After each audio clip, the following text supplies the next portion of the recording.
돌아볼까 안 돌아볼까? 돌아볼 경험자들이 있잖아. 이거 내가 돌아볼 때 돌아본 사람들이. 여러분, 사람은 말이요, 이 텔레파시라는 게 있어요.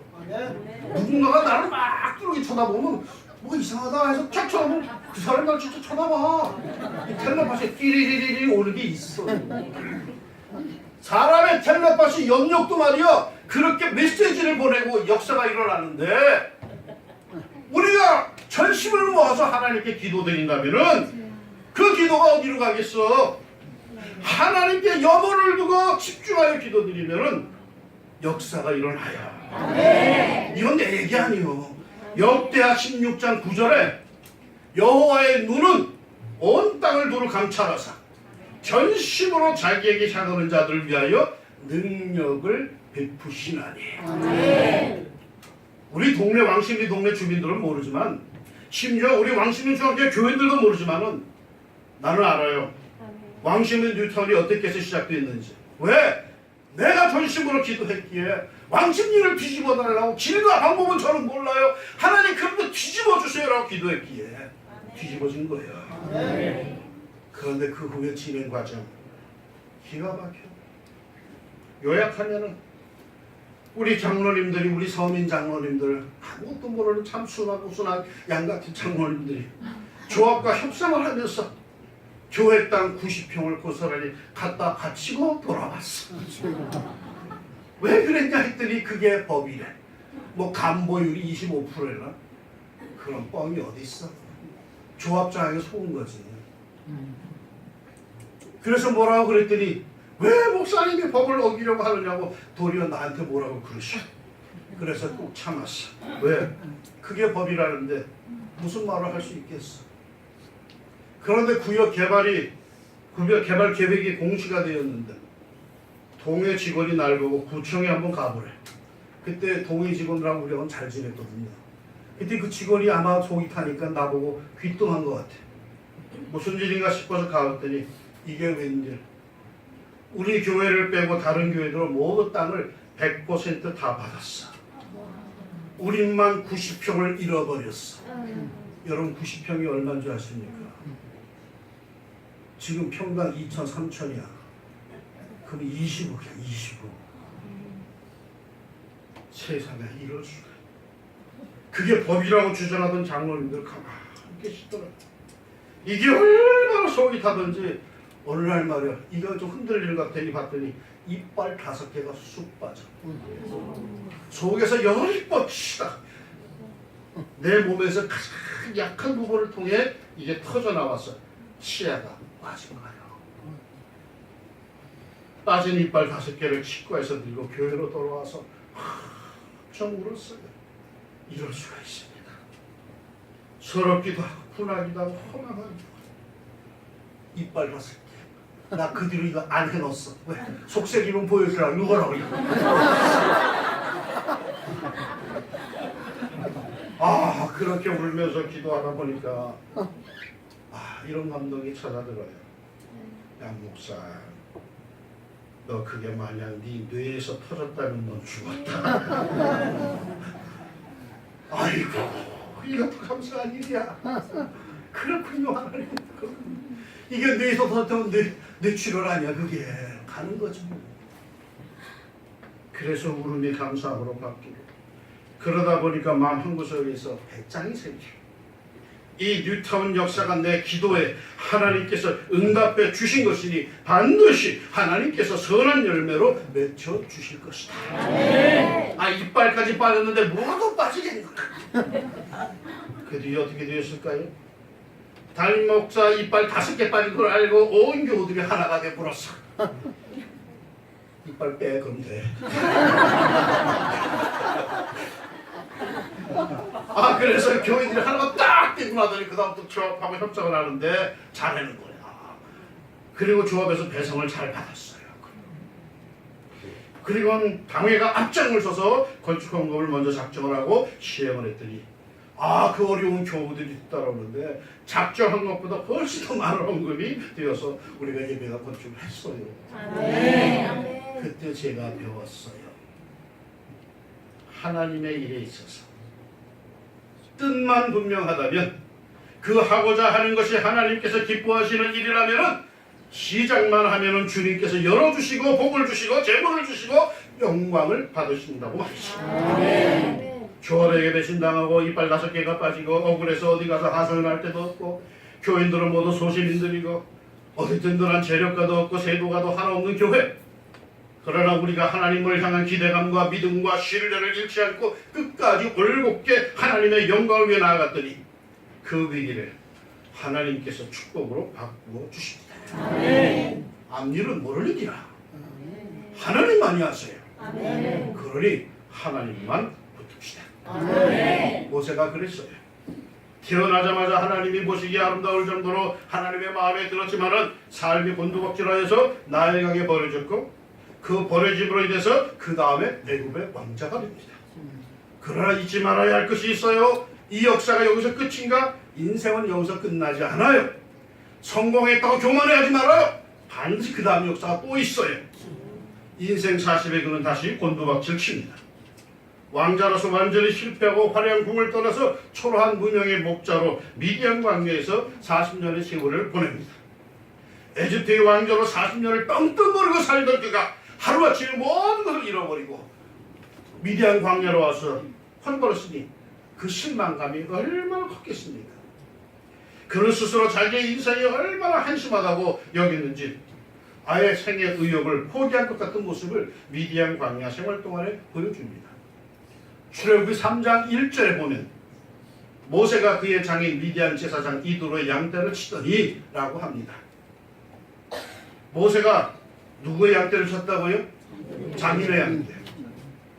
여러분, 야곱도 빈털터리로 시작을 했습니다.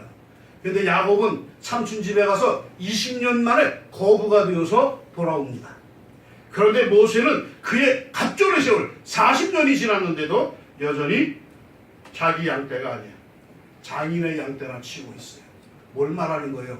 삶의 의욕을 잃어버린 거야. 될 대로 되라 모르겠다 이러고 사는 거예요.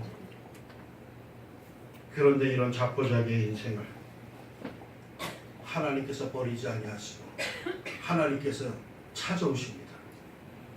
아주 놀라운 것을 암시하는, 뭔가 반전을 암시하는 단어가 등장합니다. 오늘 본문 30절 이렇게 되어 있습니다. 40년이 참에 천사가 시내산 광야 가시나무 떨기 불꽃 가운데에서 그에게 보이거늘. 여러분 생각해 보세요. 왜 40년이 지나매 라고 하지 않았을까요? 왜 40년이 흘러가매 라고 하지 않고 40년이 참에 라고 했을까요? 그렇죠. 그러니까 40년이라는 세월은 이미 하나님께서 작정해 놓으신 기간이라는 뜻이에요. 그건 무슨 일이 있어도 채워져야 하는 시간이에요. 무슨 일이 있어도 그 시간이 채워지지 않으면 그 다음의 역사는 없다라는 거예요. 때로 우리가 아무리 기도로 두드려도 열리지 않는 이유는, 때로 우리가 열심히 부르짖음해도 열망에 열망을 가져도 상황이 꿈쩍도 하지 않는 이유는 하나님께서 작정하신 것이 있어요. 그것이 채워져야 하는 거예요. 그러나 그것이 채워지자 40년이 참에 드디어 역사가 일어납니다. 오랜 세월 응답이 오지 않는다고 답답해하는 분이 계십니까? 소망을 가지십시오. 분명 그때가 있습니다. 그때를 믿음과 소망과 인내로 기다리세요.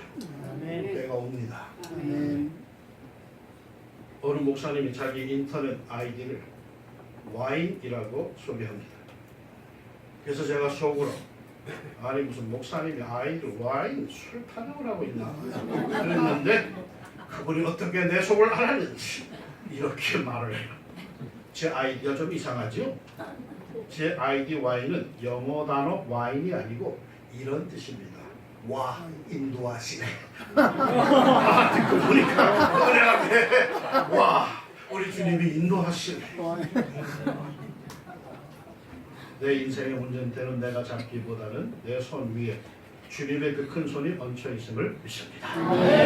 그러기에 나는 주님이 내 인생을 인도해 가심을 믿습니다. 아멘. 전적으로 믿습니다. 아멘. 때로는 비록 사망의 은춤한 골짜기로 인도하시지만은 거기에도 주님의 심오한 의미, 계획이 있음을 믿습니다. 아멘. 놀라운 섭리, 놀라운 계획이 있음을 믿습니다. 아멘.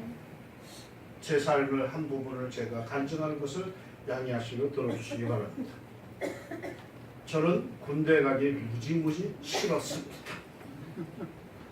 나는 체력이 약해서 강인한 체력을 요구하는 군대에 안 맞는 인생이었습니다. 믿어지지 않겠지만 당시 제 몸매는 56kg. 그 당시에 우리가 쓰는 유머가 있었는데 빗사이로 막가의 몸매였습니다. TV에서 모델 선발 대회를 보다가 뚱뚱한 딸이 엄마에게 투덜댑니다. 엄마는 말이야, 왜 나를 이렇게 뚱뚱하게 낳아서 나를 마음고생시키는 거야? 그러자 엄마가 그랬답니다.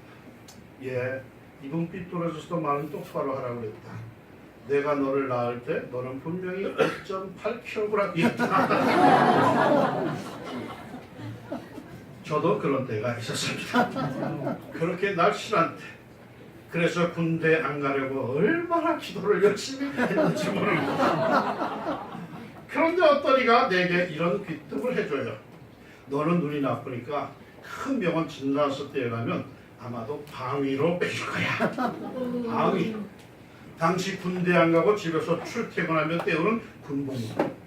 계급이 뭐냐고요? 짝대기 하나 이등병도 우습게 보는 방위이지만 스스로의 자존심만은 대위 위에 방위라고 그랬어요. 얼마나 귀한 정보입니다.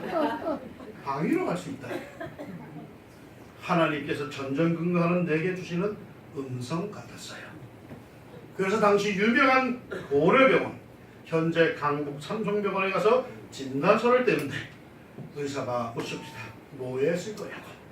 그래서 방위로 빠지려고 한다니까. 의사가 하는 말이 이 시력이면 방위가 뭐냐. 아예 군대 안 간다. 야, 얼마나 신나는 일이야. 나의 간절한 기도에 응답하시는 하나님의 축복. 할렐루야. 내가 그 진단서를 떼고 가슴에 품고는 말이야 뿌듯하게 국구수 통합병원 등촌동에 있는 거기를 갔어. 그런데 결국은 현역 입영 됐어. 결국 군대 가게 됐어. 진단서 써먹지도 못했어. 아, 신청서 쭉 하는데 안과에 왔어. 그때는 안과 군의관이 그러는 거야. 야, 눈에 질병 있는 놈 나와. 나는 시력 나쁜 게 질병인지 몰랐어. 그러니까 이게 뭐 눈이 나쁜 거지 내가 무슨 질병이 있어? 가만히 있었어. 그랬더니 가! 그러더라고. 이거 가다 보니까 판결한 데까지 왔어. 그래서 내가 갑자기 손을 두고 저는 진단서 있는데요? 그랬더니 그 종합적인 군의관이 자, 진짜 얘기하죠. 야, 안과로 다시 갔다 와. 그래서 안과 갔어. 안과 가서 군의관한테 진단서가 또 보여줬어요. 그랬더니 안과 군의관이 껌을 찔렁찔렁 씹으면서 자, 뭐 별것도 아닌 것 같고 그냥 가. 나 그때부터 안과 의사들을 미워하기 시작했어. 아니 그 순간 하나님이 날 배신한다고 느꼈어. 할렐루야까지 해놓고는 이게 뭐야. 써먹지도 못했어. 하나님 살아계시면 이럴 수가 있어. 입대하기 전날 군대 가면 돈이 필요하다고 해서 우리 큰 누이가 자그마한 성냥책 하나 갖고 오더니 그 겉장 밑을 이렇게 떼고 그 안에다가 당시 5,000원짜리 샌병, 지금 5,000원 별거 아니고 그때는 큰 돈이었어. 5,000원 샌병을 접어가지고 거기다 쏙 집어넣었어. 그리고 본드로 붙였어. 성경책 겉장이 두툼하고 본드로 붙였기에 거기에 돈이 있다고는 아무도 생각할 수가 없었어. 왜? 만져봐야 촉감이 없거든 거기에. 불려서 들어간 첫날 밤 중대장이 우리들의 소지품 검사를 합니다. 검사를 하며 중대장이 말합니다. 여기에 돈 숨겨갖고 온 사람들은 자수해라. 숨겼다가 걸리면 영창 간다. 지금 자수해라. 오늘 놈이 나서겠어. 아무도 안 나서겠어. 이에 중대장이 우리들의 모든 소지품을 다 검사합니다. 내 앞에 선 중대장은 내가 내놓은 작은 성경책을 보고는 그냥 지나갔습니다. 성경책은 훈련소에 갖고 올 수 있었기 때문이죠. 그런데 지나갔던 이 중대장이 한 2명 지나가더니 다시 뒤로 돌아 하더니 내 앞으로 오는 거야. 그리고는 바로 그 작은 성경책을 집어들어요. 그리고는 이렇게 말해요. 요즘엔 말이야 이런 성경책에 돈 숨겨놓은 놈들이 있더라. 그리고 날 보고 말해. 너 지금 자수해라. 내가 지금 이것을 뜯어보는데 돈 나오면 너는 영창 간다. 있으면 자수해라. 그 순간 제 심정을 여러분 이해하시겠습니까? 그 짧은 순간 오만 가지 감정이 내 마음속에서 순식간에 지나갑니다. 원망이 터져나옵니다. 하나님! 그래서 내가 군대 가기 싫다고 있잖아요. 가기 싫다는 군대 가기 싫다고 훈련도 받기 전에 영천 부정하겠다. 어떻게 해요 하나님? 정말 나도 너무 당황스럽고 원망스럽고 두려웠어요. 중대장은 말이요 보니까 바로 그 부분 성경책 밑부분 본드로 붙인 그 부분을 정확하게 손으로 뜯고 있더라고요. 짧은 시간인데 내게는 얼마나 긴 시간을 느끼셨는지 몰라. 이제 틀렸구나 하고 하나님이 원망스럽고 까닭물로 화가 막 치솟아 올라. 하나님 어떻게 좀 해보세요. 나 이제 망하게 됐어. 시간이 없어요. 그 짧은 몇 초야. 짧은 몇 초. 속에서 막 터져나오는 거야. 그런데 갑자기 중대장이 이렇게 말을 해. 너 마태복음 5장을 외워봐. 아니 세상에 마태복음 5장을 외우는 사람이 어딨어. 몇 장을 외워봐 하면은 모르겠지만 마태복음 5장을 어떻게 외워. 그래 내가 외웠을까요? 못 외웠을까요? 외웠으면 여기 있지. 못했으면 옆에가 있지. 외웠어요. 예수께서 무리를 보시고 산에 올라가 앉으시니 제자들이 나오니라. 입을 열어 가르쳐 가라사대 마음이 가라앉은 자는 복이 있나니 천국이 저희 것입니다. 그러자 중대장이 이렇게 말합니다. 야 이 녀석아 마음이 아니고 심령이다 심령. 천국이 저희 것입니다. 그리고는 그 뜯던 성경책을 내 앞에 휙 던져주고 가버리더라. 도대체 이게 어떻게 된 일일까요? 내가 어떻게 마태복음 5장을 외웠을까요? 급하니까 하나님께서 기적적으로 암송하게 하신 걸까요? 아니에요. 정확하게 10년 전에 중학교 1학년 때 교회에서 목사님이 날 보고 마태복음 5장 1절로 24절까지 외워서 암송교에 나가라고 하셨어요. 이걸 외워서 어떻게 써먹을 때 영어라고 리도 바꿔 줬는데 아니 날 보고 마태복음 1절 24절 어떻게 이걸 다 외워요? 그런데도 목사님께서 나를 보고 너밖에 없다. 네가 외워야 된다고 하셨고 내가 좋아하던 당시 여학생이 내 뒷부분 마태복음 5장 25절로 48절까지 외운다는 바람에 죽지 않으면 살기로 그걸 외웠어요. 10년 전에 말이요. 그 당시에. 그리고 그때 암송대에 나가서 내가 상을 받고는 그 뒤로 나는 마태복음 5장을 잊어버렸어요. 그 뒤로 한 번도 마태복음 5장을 생각한 적이 없어요. 그런데 그 뒤 정확히 10년 뒤에 그 중학교 1학년 때 암송했던 말씀이 그것도 억지로 체면 때문에 외웠던 그 말씀이 나를 살렸어요. 할렐루야. 하나님께서 이유 없이 시키신 게 있을까요? 오늘 여러분이 여기 이유 없이 앉아 있는 걸까요? 하나님께서 뭔가 말씀하시고 싶은 게 있는 거예요. 이걸 내가 왜 해야 되지? 필요할 때가 있을 때 부르신 거예요. 쓸데없이 왜 시켜? 내가 이 봉사 이걸 왜 해야 되지? 필요하니까 주님이 시키는 거예요. 순종하고 하는 거야. 이유를 알 수가 없어. 그러나 때가 되면 반드시 내가 왜 그때 그 고생을 했는지 그걸 알게 되는 거예요. 하나님은 내 인생을 언제나 발등에 떨어진 불만 보면서 인도하시는 게 아니에요. 내 인생의 저 부분을 보시면서 미리미리 나를 훈련시키시고 준비시키시고 그리고 이끌어 가시는 거예요. 나는 그때 그것을 깨달았어.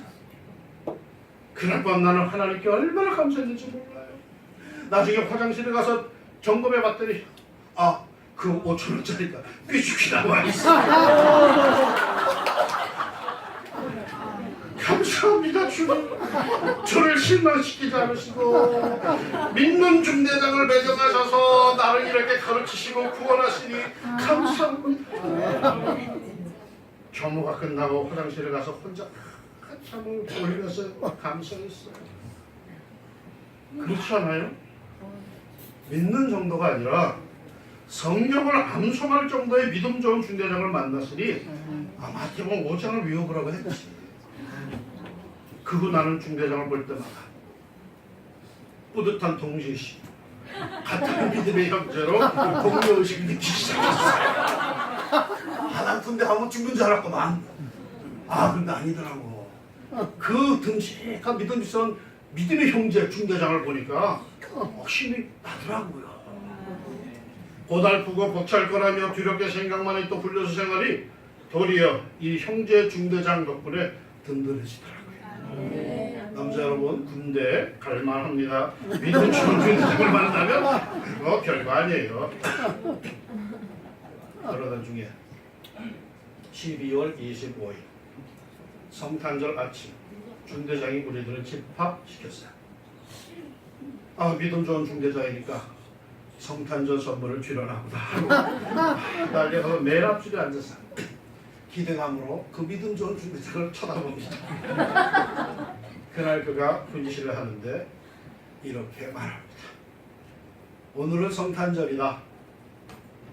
그런데 나는 불교 신자다. 절간에 다니다.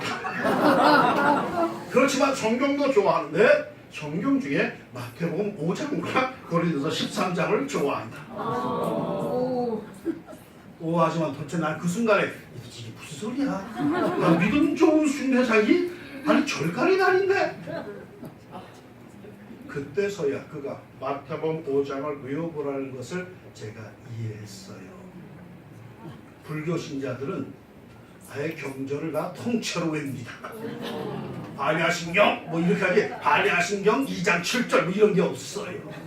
통째로 외워요. 통째로.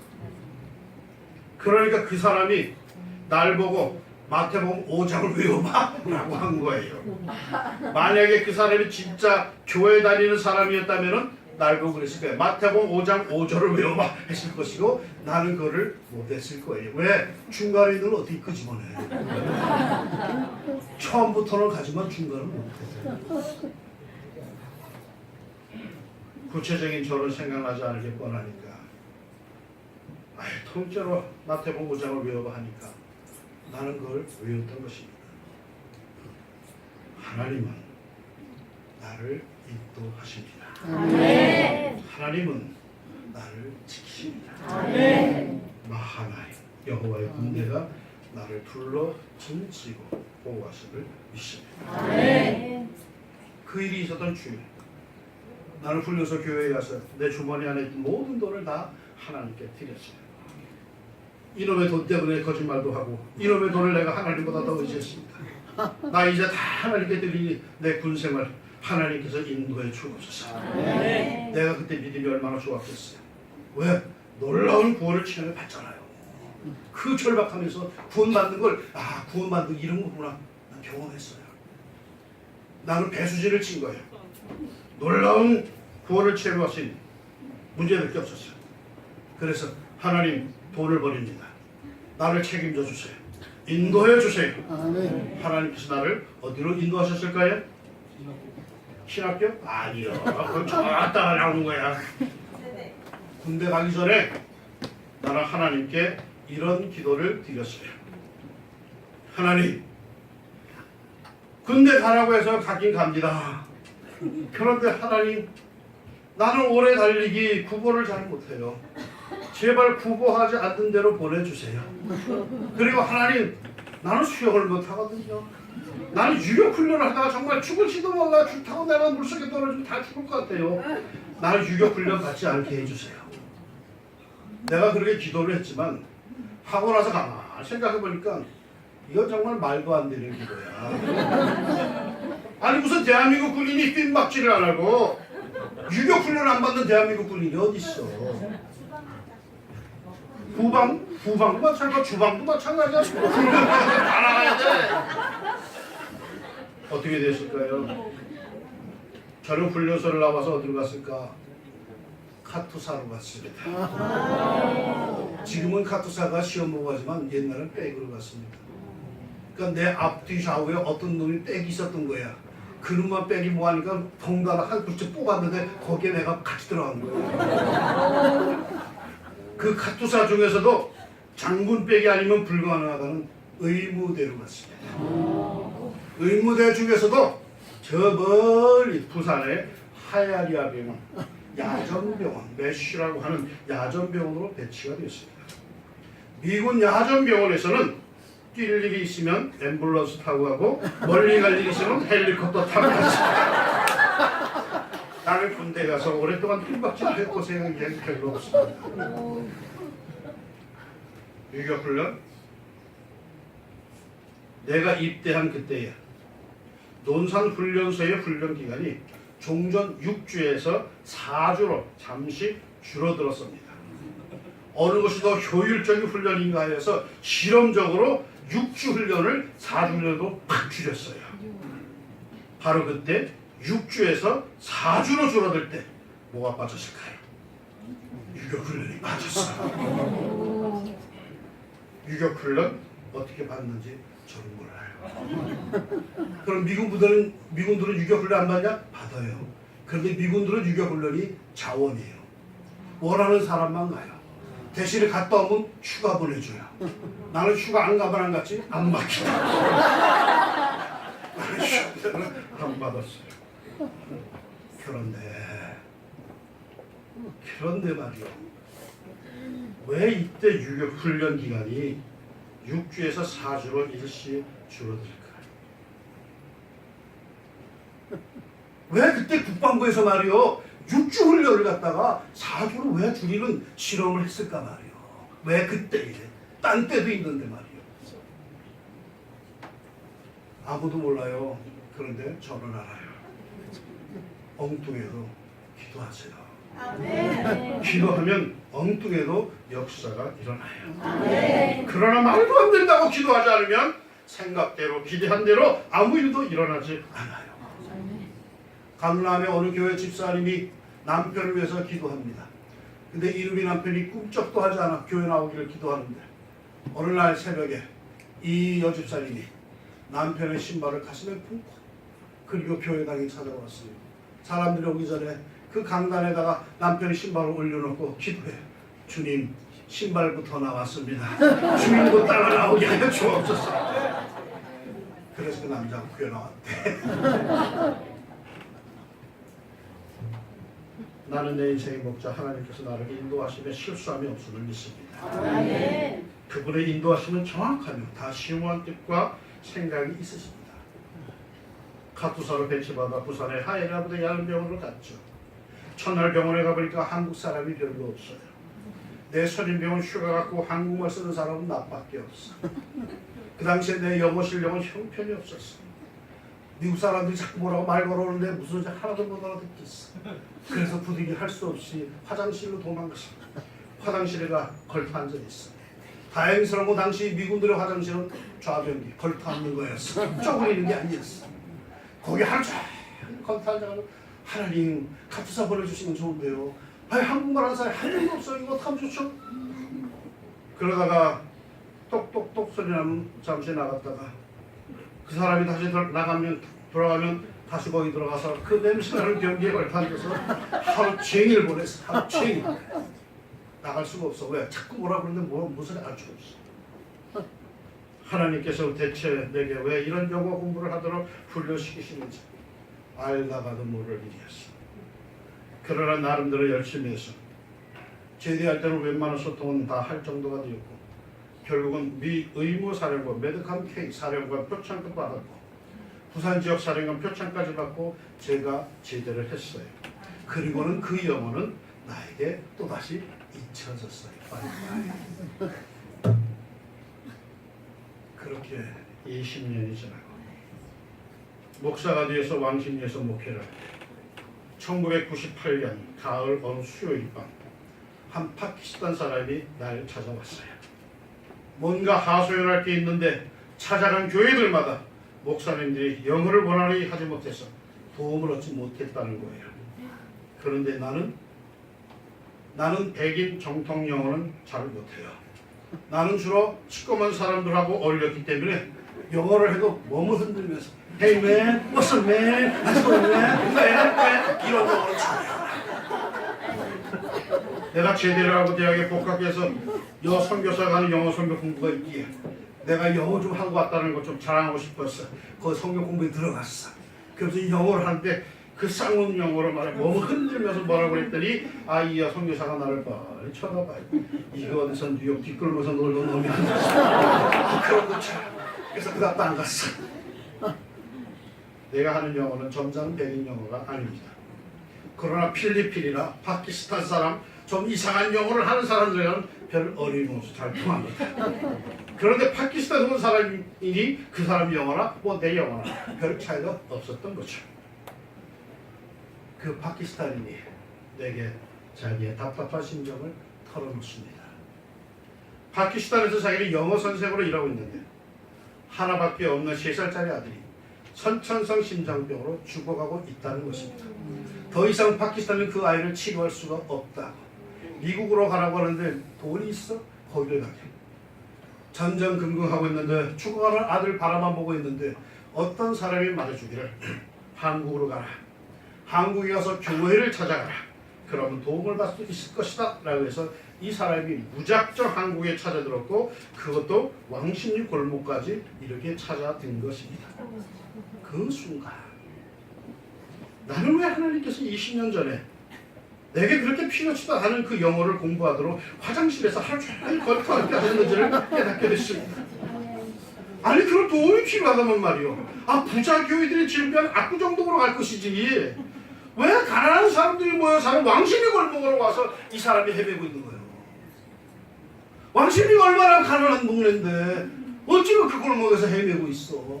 강 건너 가면 부자들이 얼마나 많은데. 바로 이 사람 때문에 왕십리 골목에서 자기 아들을 살리겠다고 엉뚱한 곳에서 헤매고 다닐 이 파키스탄 사람을 위해서 그러십니다. 이건 분명 하나님께서 내게 보낸 사람이었어요. 아멘. 아멘. 돈이 많이 들어서 못할 거를 사실 하려고 하지 않았어요. 돈이 있어야지 서민교회인데. 당회 얘기했더니 꿀먹은 덩어리야. 그거 안 됐네요. 그리고 끝이야. 속 터져. 그런데 새벽 기도에 기도하는 중에 하나님께서 나에게 말씀하세요. 마태복음 25장을 읽어봤냐? 양과 염소의 비유가 나와요. 거기에. 그런데 예수님께서 사람들에게 너는 나에게 먹을 걸 줬고 너는 나에게 옷을 주었고 너는 나를 위로해 줬고 너는 나를 위로해 주지 않았고 너는 나를 먹을 거 안 줬고 너는 내가 헐벗을 때 모른 척 있고 그랬다. 우리가 언제